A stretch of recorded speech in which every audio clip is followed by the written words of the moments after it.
Pelantikan terhadap 327 pengawas kelurahan desa atau PKD dilakukan secara serentak di Gedung Kesenian Kayu Agung.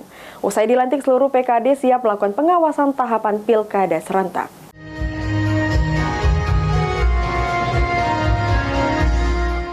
...327 Panwaslu Kelurahan dan Desa mengikuti pelantikan secara serentak di Gedung Kesenian Kayu Agung Kabupaten Ogan Komering Ilir yang dihadiri oleh Komisioner Bawaslu Ogan Komering Ilir serta stakeholder lainnya.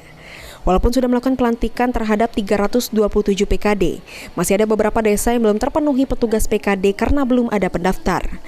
Selanjutnya secara juknis, Bawaslu Ogan Komering Ilir akan melakukan rekrutmen talent di 20 desa untuk memenuhi kuota.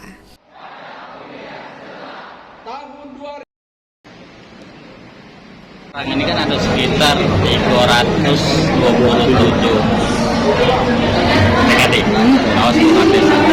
Tapi itu juga belum terpenuhi seluruhnya, masih ada yang kosong. Masih ada beberapa desa yang memang kemarin tidak ada pendaftar. Jadi nggak nyampe 327, ada sekitar 300 orang. Kalau di Juknis kita ngerekrut talent. Jadi kakek, setelah ini kita cari talent di desa-desa yang kosong tadi. Sementara itu, PKD yang sudah dilantik ini akan mulai bekerja melakukan pengawasan tahapan penyelenggaraan pilkada yang sudah berjalan, dan dalam waktu dekat seluruh PKD akan mengikuti pembekalan di kecamatan masing-masing. Setelah diambil sumpah dan penandatanganan, 327 PKD mengucapkan deklarasi fakta integritas secara bersama-sama. Novan Wijaya, PAL TV.